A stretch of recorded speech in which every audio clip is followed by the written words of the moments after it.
Baiklah, jadi untuk pembahasan pertama dari kelompok satu, dipersilakan kepada kelompok satu. Baik, terima kasih moderator. Izin Bapak dan teman-teman semuanya, perkenalkan kami dari kelompok satu akan presentasikan mengenai jawaban dari kelompok-kelompok lain mengenai kajian lingkungan hidup strategis rencana pembangunan jangka menengah daerah Kota Padang 2025 sampai 2030. Next, moderator. Di, di mana untuk pertanyaan nomor satu, yaitu pertanyaan di Mesya Dwi Humera dari kelompok dua yang akan dijawab oleh rekan saya. Kepada rekan saya dipersilakan. Baiklah, terima kasih kepada Mimi. Sebelumnya, perkenalkan nama saya Devianti Nurfatihah dengan NIM 1033. Untuk pertanyaan nomor satu yaitu, ada penilaian yang tidak lengkap. Bagaimana upaya yang harus dilakukan yang bisa diberikan untuk laporan yang tidak lengkap tersebut? Next.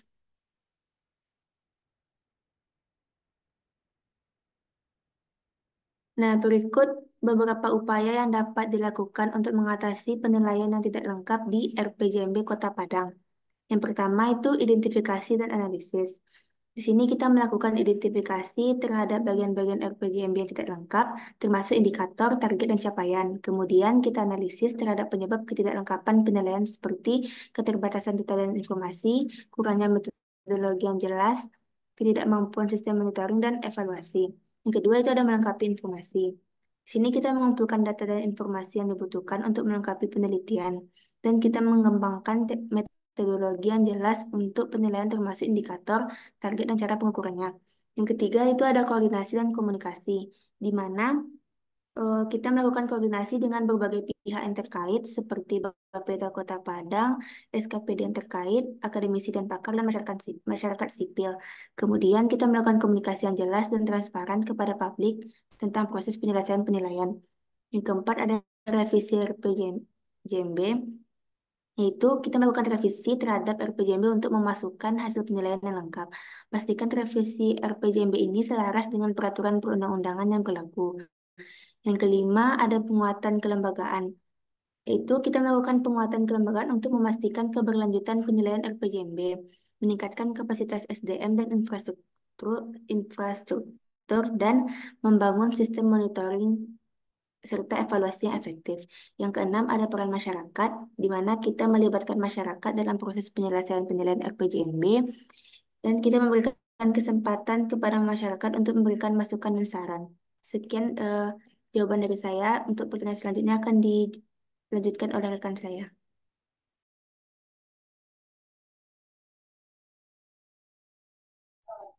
Baiklah, saya Maisa Nafida akan menjawab pertanyaan nomor 2, yaitu dari Sabita Hanifah, kelompok 2. Dengan pertanyaan, pada identifikasi hal-hal yang belum dilakukan, terdapat analisis dampak lingkungan untuk jangka panjang dan kumulatif belum jelas dan belum mempertimbangkan efek keberlanjutan.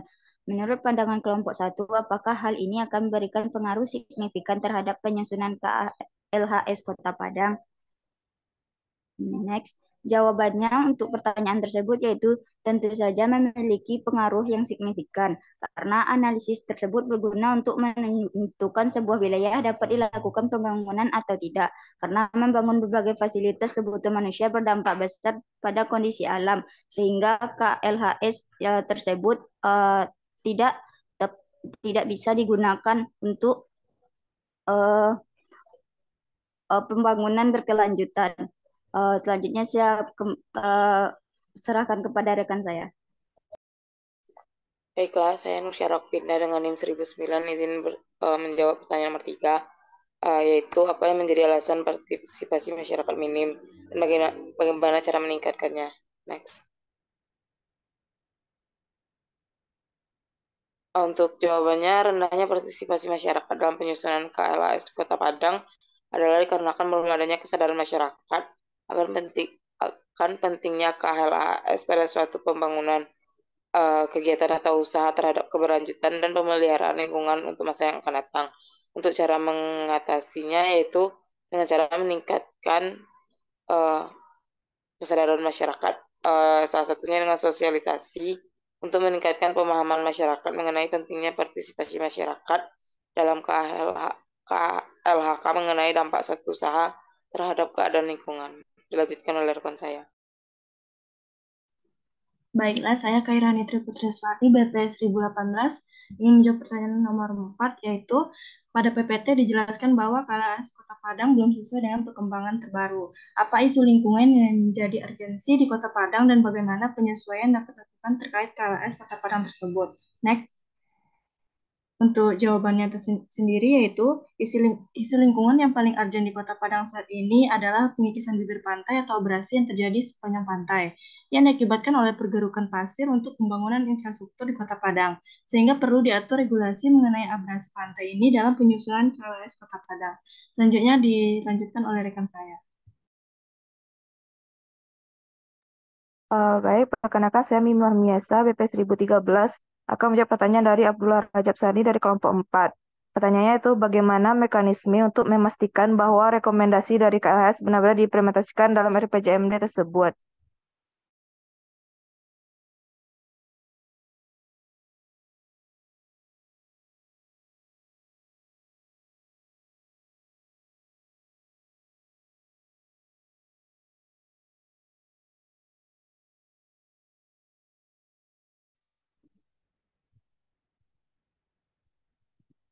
Oke, untuk jawabannya itu di mana ada 5 cara, itu yang pertama integrasi dalam RPJMD. Lalu yang kedua ada kita memonitoring dan evaluasi, lalu adanya partisipasi masyarakat, lalu ada komitmen pemerintah, dan terakhir itu kolaborasi antar lembaga dengan kerjasama antara berbagai lembaga dan stakeholder terkait. Misalnya pemerintah daerah, lembaga lingkungan hidup, dan organisasi lainnya. Dikemukakan pertanyaan selanjutnya akan dijawab oleh rekan saya. Baiklah, perkenalkan nama saya Anissa Nuraini, BP 1012. Untuk pertanyaan ke-6 itu di bagian evaluasi dijelaskan terdapat beberapa poin yang belum lengkap dalam pelaksanaan KLHS. Apakah dampak terhadap pelaksanaan KLHS dan apakah ada konsekuensi atau sanksi atas hal tersebut? Next. Untuk jawabannya, dampak dari pelaksanaan KLHS ini mungkin terjadi yang pertama itu tanpa penilaian yang komprehensif terhadap dampak lingkungan, proyek atau kegiatan dapat menyebabkan kerusakan pada lingkungan hidup. Kemudian kurangnya transparansi dan partisipasi masyarakat dalam proses KLHS mengakibatkan ketidakpercayaan dan ketegangan antara pihak-pihak terkait serta meningkatkan risiko konflik sosial. Yang terakhir itu pelaksanaan KLHS yang tidak memadai bisa menyebabkan kegagalan dalam mematuhi regulasi lingkungan hidup. Next. Kemudian untuk sanksinya dapat berupa pertama itu penundaan atau pembatalan izin, yang kedua denda finansial, yang ketiga kerugian reputasi suatu pihak yang terlibat, dan yang terakhir penghentian sementara atau permanen. Kemudian saya kembalikan ke moderator.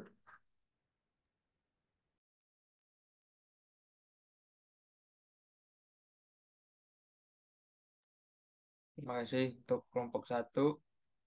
Selanjutnya dilanjutkan oleh kelompok 2.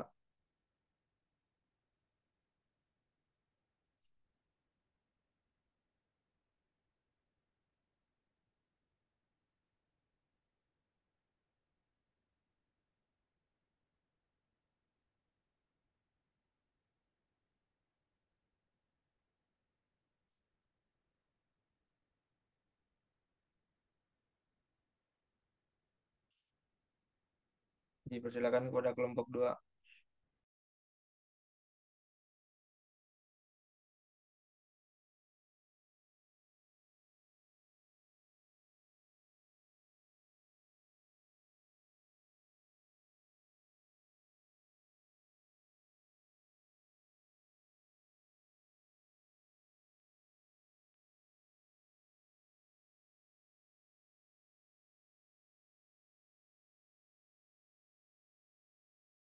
Ini moderator, eh, kami dari kelompok 2 izin menjawab untuk pertanyaan minggu lalu. Sesi diskusi pada review laporan KLHS Kabupaten Pesisir Selatan.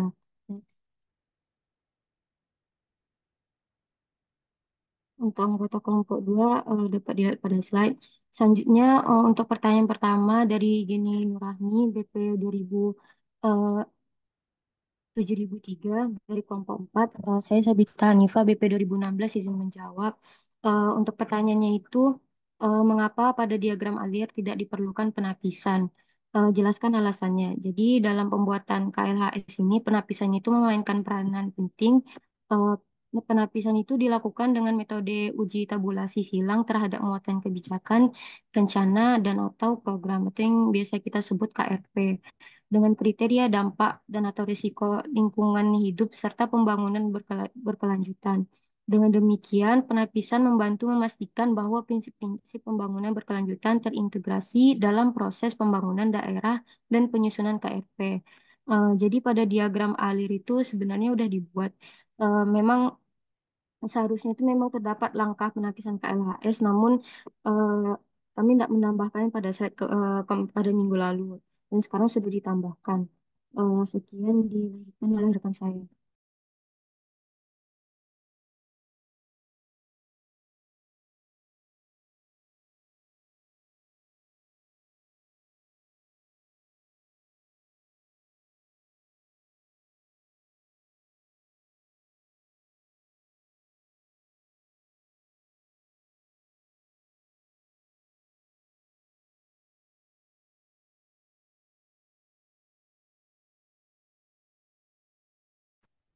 Izin moderator, izin menjawab pertanyaan dari Nur Syara Finda, kelompok 1. Dari penilaian laporan KLHS yang disajikan tadi, bagian kriteria gambaran pengintegrasian hasil KLHS dalam KRP penilaian yang disebutkan lengkap. Namun, apa keterangan dan bukti yang menyatakan dari kelengkapan tersebut? Jadi, hal tersebut dapat dilihat dari lampiran dan isi setiap babnya yang sudah sesuai dengan prosedur yang berlaku. Contohnya, KLHS Kabupaten Pesisir Selatan memuat informasi yang lengkap mengenai adanya dasar pertimbangan KRP pada lampiran bab 1. Dikembalikan pada moderator.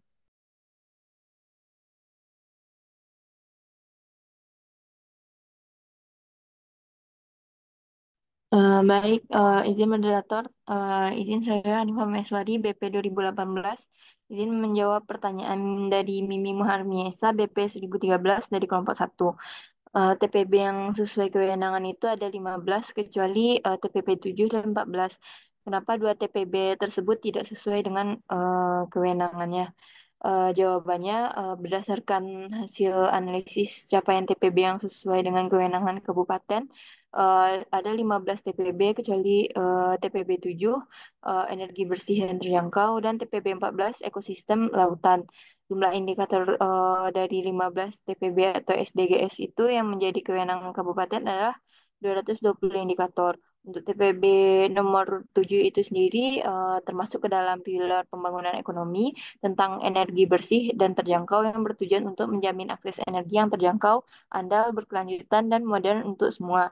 Untuk TPB nomor 14 ini termasuk ke dalam pilar pembangunan lingkungan tentang ekosistem lautan, bertujuan untuk melestarikan dan memanfaatkan secara berkelanjutan sumber daya kelautan.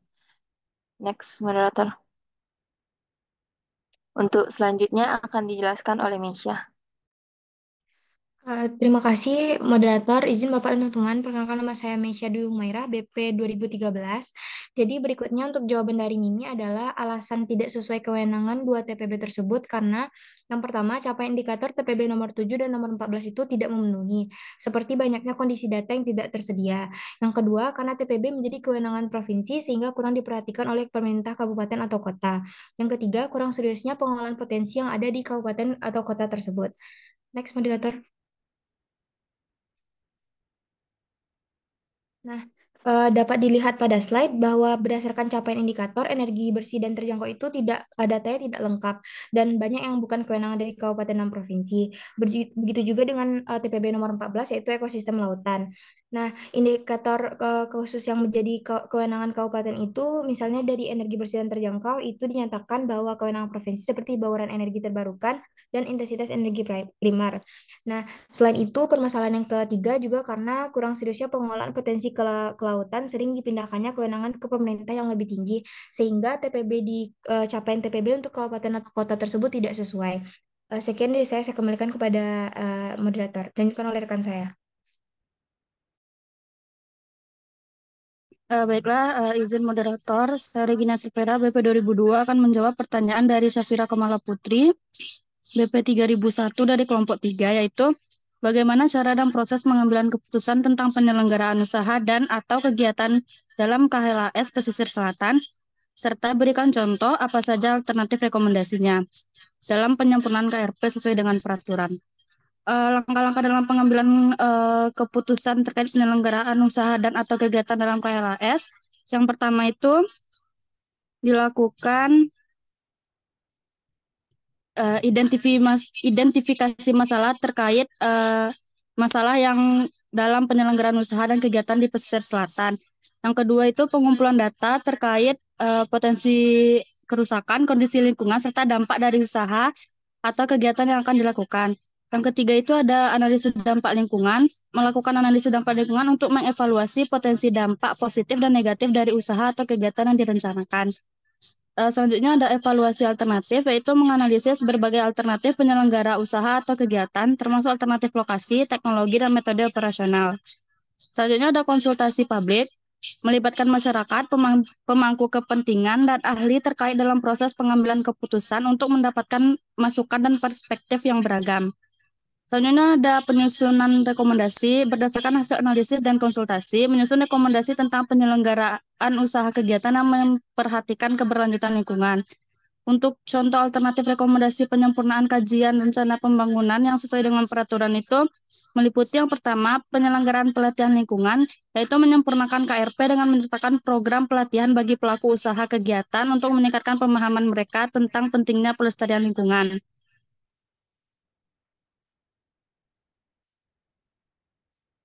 Selanjutnya, ada penerapan teknologi ramah lingkungan yang mendorong penggunaan teknologi dalam penyelenggaraan usaha kegiatan seperti penggunaan energi terbarukan dan teknologi pengolahan limbah yang efisien.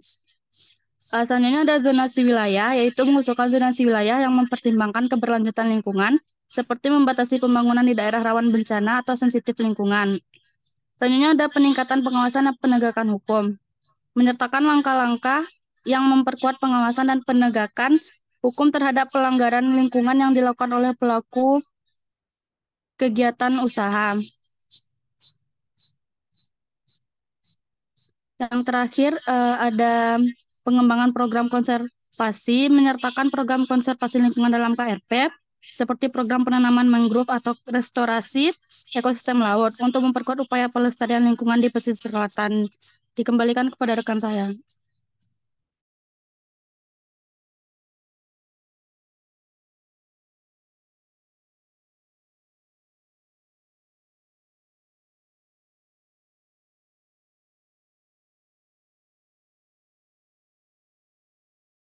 Selanjutnya untuk pertanyaan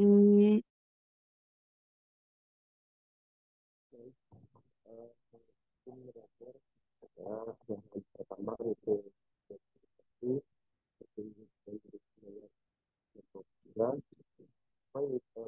itu apa adalah penyebab hal-hal yang harusnya dilakukan tapi tidak dilakukan dalam penelitian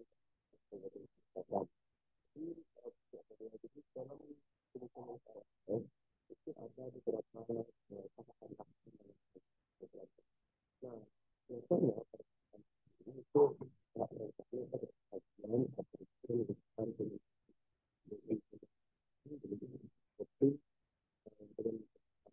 tapi proses itu berapa yang dilakukan, tapi proses itu dilakukan tidak sehingga itu kita lakukan dan berikan dan juga itu tidak terlalu lebih yang apa yang kedua yaitu oportunitas dapat terdapat ini tidak bisa dengan kepentingan ini tidak relevan HX yang boleh tersebut jadi kalau kita melakukan juga ada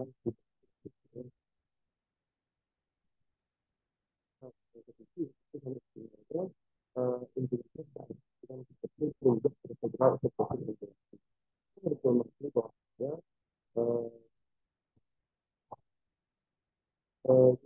kita tahu bahwa penelitian ini juga paham dengan birokrasi tersebut. Jangan nanti kita berpikir dan ini berkaitan dengan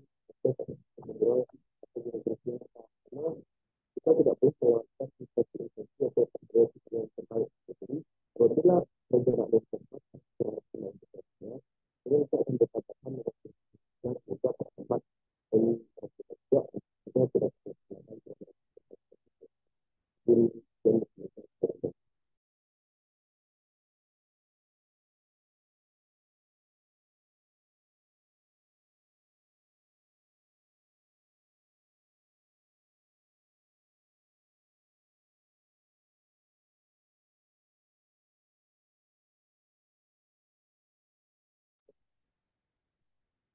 berikut.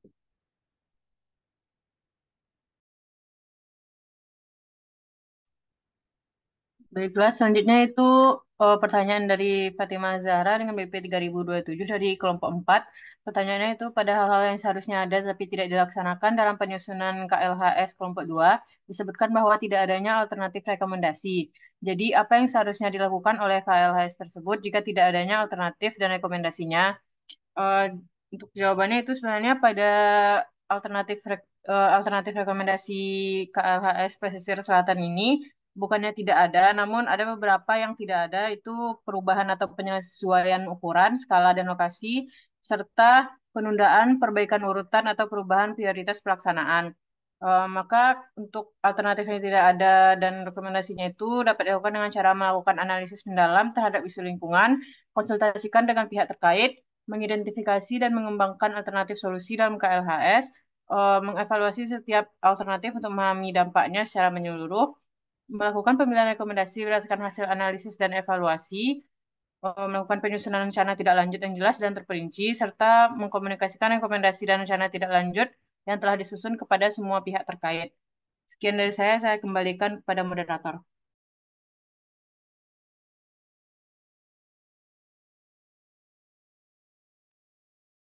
Terima kasih untuk kelompok 2.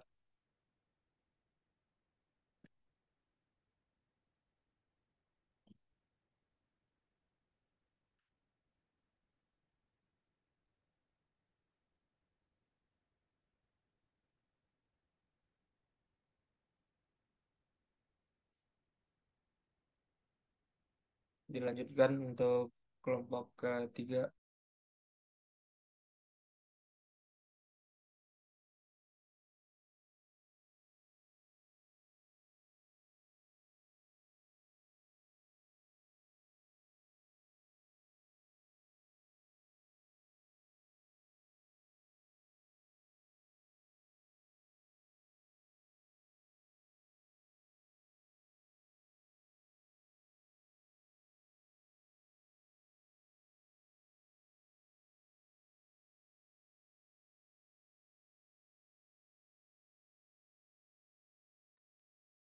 Silakan kelompok 3.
Baik, kami dari kelompok 3 ingin menjelaskan, ingin menjawab pertanyaan yang telah diberikan. Next.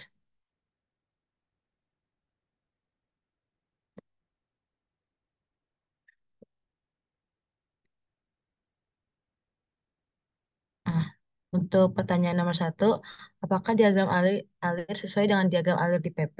Pertanyaannya itu dari Cairani Triputri, BP 1018, dan penjawab itu Fida Al-Harus dengan BP 3007. Sudah sesuai karena diagram yang kami buat itu sudah berdasarkan PP nomor 46 tahun 2016. Mungkin ada beberapa evaluasi yang sudah dijelaskan kemarin. Next. Ini merupakan diagram alir yang kemarin kami buat dan berdasarkan PP nomor 46 tahun 2016. Next. Dan ini merupakan beberapa penilaian yang sudah sesuai dengan diagram alir PP. Dikembalikan ke Rani. Baik, saya Hanifani Putri Azoki, BP 3013, izin menjawab pertanyaan dari Maisha dari kelompok 1. Untuk pertanyaannya, kenapa penapisan dilakukan jika terdapat KRP atas permintaan dari masyarakat? Untuk jawabannya, itu melibatkan masyarakat dalam proses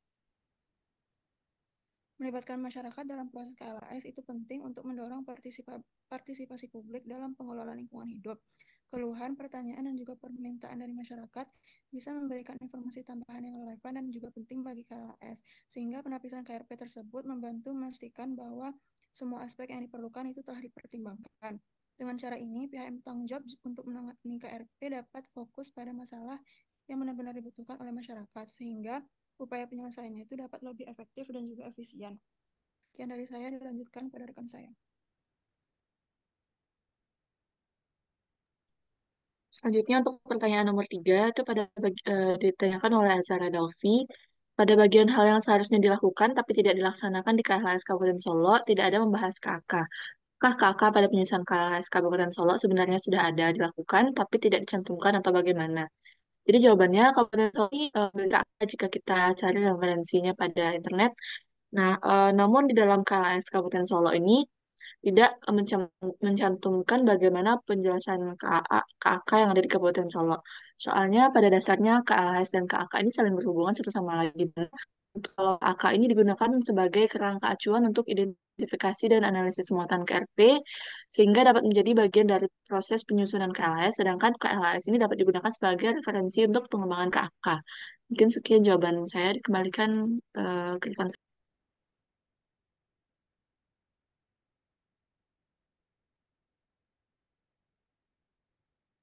Udah jangan dibisuin, no.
Selanjutnya untuk pertanyaan nomor 4, mungkin karena Amelia Rwanda sedang ada kendala jaringan.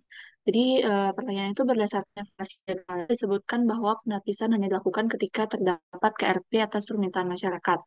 Bagaimana prosedur yang seharusnya dilakukan untuk penapisan KLHS eh, kan ada monitor dan evaluasi dari penyelenggaraan KLAS. Langkah apa yang harusnya dilakukan oleh lembaga berwenang agar kesalahan tersebut tidak terulang lagi?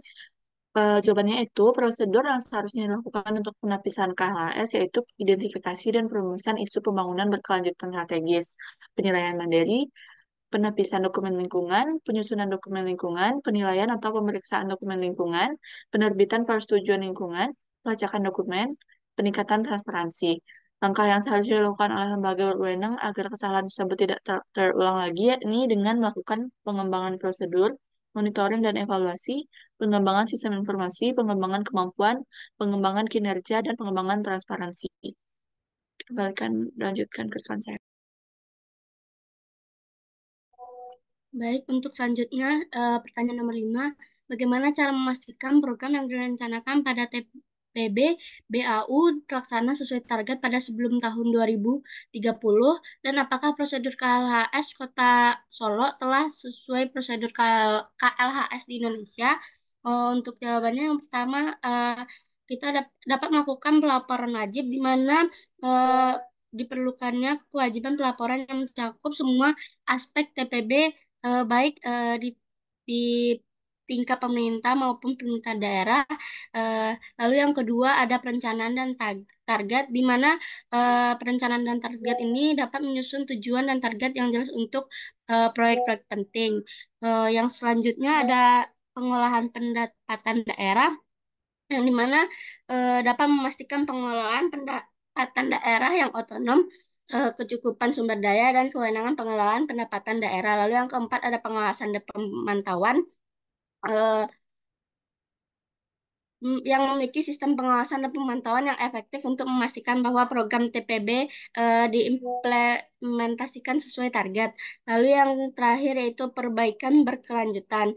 Dapat melakukan evaluasi berkala terhadap pelaksanaan program dan tetap terbuka terhadap perbaikan dan penyelesaian yang diperlukan. Eh, dan untuk pertanyaan apakah prosedur KLAS Kota Solo telah sesuai prosedur KLAS di Indonesia, jawabannya sudah sudah sesuai prosedur. Seperti dapat dilihat di penilaian penyelenggaraan KLAS RPJPD Kabupaten Solo yang telah kami tampilkan sebelumnya. Mungkin terima kasih, dikembalikan kepada rekan saya. Baik, selanjutnya itu pertanyaan nomor 6 itu dari Rindiani Sanur. Eh, yang akan saya jawab sendiri, saya Tiara Sabrina Afrianti, BP 2022. Untuk pertanyaannya itu, apakah semua undang-undang pada outline pertama pada presentasi sebelumnya itu digunakan pada laporan KLHS Kabupaten Solo dan apakah masih berlaku? Untuk jawabannya, peraturan-peraturan yang telah disebutkan pada pertemuan sebelumnya itu hanya sebagai pengetahuan terkait peraturan-peraturan yang menyangkut KLHS, sedangkan peraturan yang mengacu pada pembuatan laporan KLHS Kabupaten Solo ini yaitu Undang-Undang Nomor 32 Tahun 2009, PP Nomor 46 Tahun 2016, Permen LHK Nomor 69 Tahun 2017, dan Permendagri Nomor 7 Tahun 2018. Sekian dari kelompok kami, saya kembalikan kepada moderator.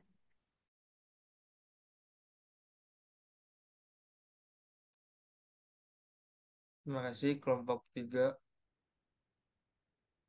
Selanjutnya dilanjutkan oleh kelompok 4.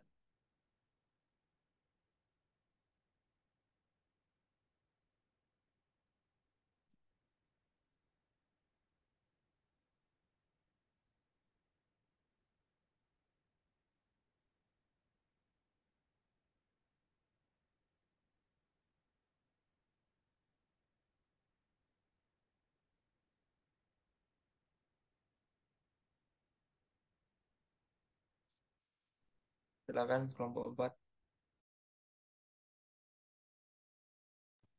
Izin moderator.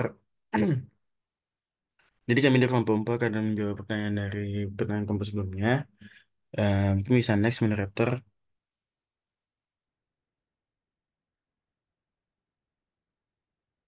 Next, oke. Yang pertama itu akan dijawab oleh saudara Rajab. Pada Rajab dipersilakan.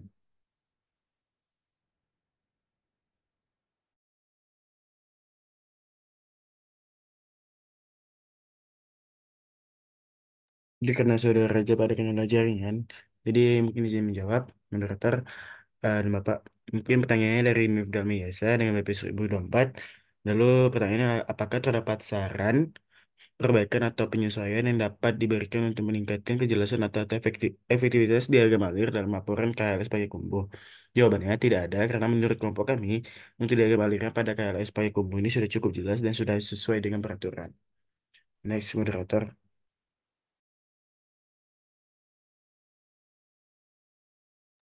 Mungkin pada saudara Fawas bisa dijawab, saudara Fawas. Baik, terima kasih Aldi. Baik, saya langsung aja menjawab pertanyaan dari Rizky Asari dari kelompok satu. Yang itu pertanyaannya, apakah sudah ada bentuk pelaksanaan partisipan masyarakat dan bagaimana keterbukaan informasi terkait KLS-nya? Untuk bentuk pelaksanaan partisipan masyarakat ini sudah ada, bisa dilihat pada lampiran konsultasi publik hasil pembahasan pada bab 5, subbab 45.2 di KLS Pak Kota Payakumbuh. Untuk pertanyaan selanjutnya bisa di next, tolong moderator.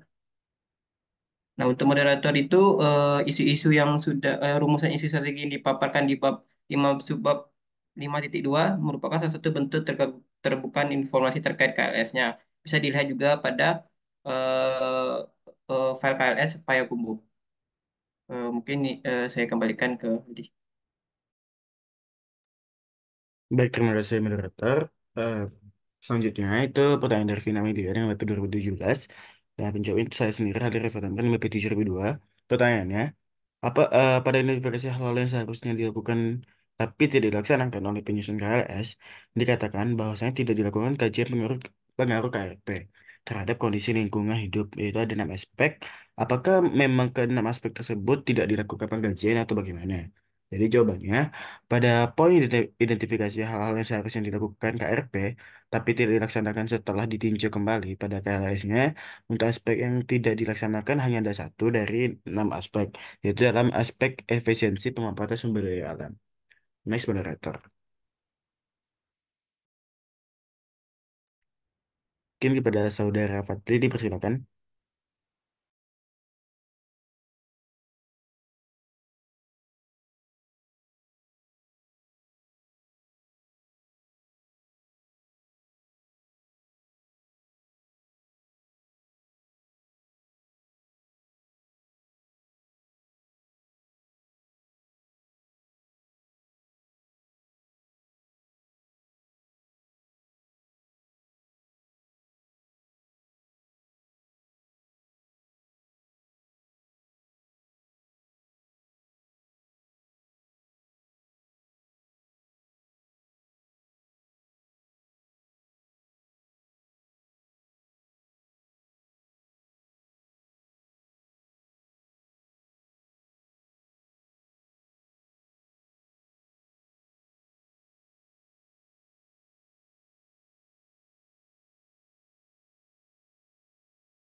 Oke, izin moderator. Jadi karena saudara Fadli sedang ada kendala jaringan, jadi saya izin menambahkan atau menjawab pertanyaannya. Jadi pertanyaannya dari saudari Azhar Dalvin yang BP 2010. Pada diagram alir dijelaskan bahwa dalam penyusunan KLS adanya analisis pengaruh, namun dalam evaluasi dan rekomendasi pembuatan KLS Kota Payakumbuh tidak ada dijelaskan hal tersebut. Apakah pada penyusunan KLS Kota Payakumbuh ini sudah dilaksanakan tahap analisis pengaruhnya? Jawabannya, tahap analisis pengaruh telah dilakukan dalam penyusunan KLS Kota Payakumbuh, namun mungkin tidak secara detail dijelaskan dalam bagian evaluasi dan rekomendasi. Dan informasi tentang analisis pengaruh tidak dimasukkan secara rinci dalam laporan KLS Kota Payakumbuh karena fokus pada aspek yang lain dianggap lebih penting. Next, moderator. Mungkin persilakan saudari Rindi. Baik, saya dengan listener aku punya pertanyaan dari Tiara Sabrina. di mana pertanyaannya pada slide itu dijelaskan hanya sampai evaluasi laporan KLHS dan dilanjutkan dengan rekomendasi. Bisakah Pak Penyaji menjelaskan apa saja hal yang harus dilakukan tetapi tidak dilaksanakan dalam penyusunan KLHS? Jadi jawabannya eh, untuk yang harus dilakukan tapi tidak dilaksanakan itu yang pertama tidak terdapat penyusunan kerangka action kerja atau KAK, kemudian tidak ada hasil KLHS dan kebijakan, rencana atau program pada hierarki di atasnya yang harus diacu, serupa dan berada pada wilayah yang berdekatan atau memiliki keterkaitan dan relevan tidak langsung. Kemudian tidak lakukannya kajian pengaruh KRP terhadap kondisi lingkungan hidup, dan tidak dilakukannya pembahasan terkait analisis pengaruh. Eh, Sekian dikembalikan. Terima kasih Rindy. Mungkin next selanjutnya saudari Gini. Dipersilakan Gini. Baik, terima kasih moderator. Untuk pertanyaan itu, menurut kelompok penyaji, bagaimana dampak dari daerah Payakumbuh tentang tidak dilakukannya kajian pengaruh KRP yang meliputi 6 aspek tersebut, yang dimana menurut kelompok penyaji itu ada beberapa dampak jika tidak dilakukannya kajian itu.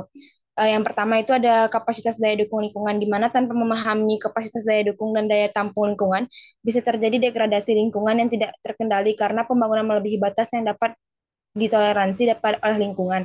Yang kedua, perkiraan dampak dan resiko lingkungan, yaitu tanpa kajian yang memadai mengenai dampak dan resiko lingkungan, rencana pembangunan mungkin menghadapi masalah serius seperti pencemaran air, udara, atau tanah, serta kerusakan habitat alami. Next. Yang ketiga itu kinerja layanan ekosistem, di mana kajian mengenai kinerja layanan atau jasa ekosistem diperlukan untuk memenuhi kontribusi lingkungan terhadap kesejahteraan manusia. Tanpa pemahaman ini dapat terjadi penurunan kualitas hidup masyarakat. Yang keempat itu efisiensi pemanfaatan sumber daya alam. Tanpa adanya itu maka bisa terjadi penggunaan sumber daya yang tidak berkelanjutan, mengakibatkan penipisan atau degradasi sumber daya alam yang penting. Yang kelima tuh kerentanan dan adaptasi terhadap perubahan iklim. Dalam konteks perubahan iklim, kajian tentang tingkat kerentanan dan kapasitas adaptasi sangat penting untuk mengantisipasi dampak perubahan iklim yang mungkin mempengaruhi daerah tersebut. Dan yang terakhir itu ketahanan dan keanekaragaman hayati. Itu tuh bisa terjadi penurunan biodiversitas dan kehilangan ekosistem yang penting bagi kehidupan manusia. Jadi jika semua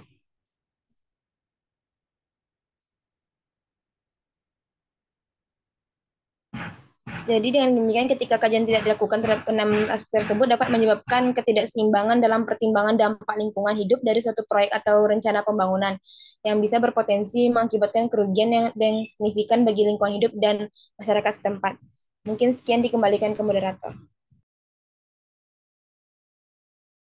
Baik, terima kasih atas kesempatan waktunya. Jadi itu yang bisa kami sampaikan dari kelompok 4. Kami minta maaf juga kalau ada salah kata dan perbuatan. Kami tutup. Assalamualaikum warahmatullahi wabarakatuh.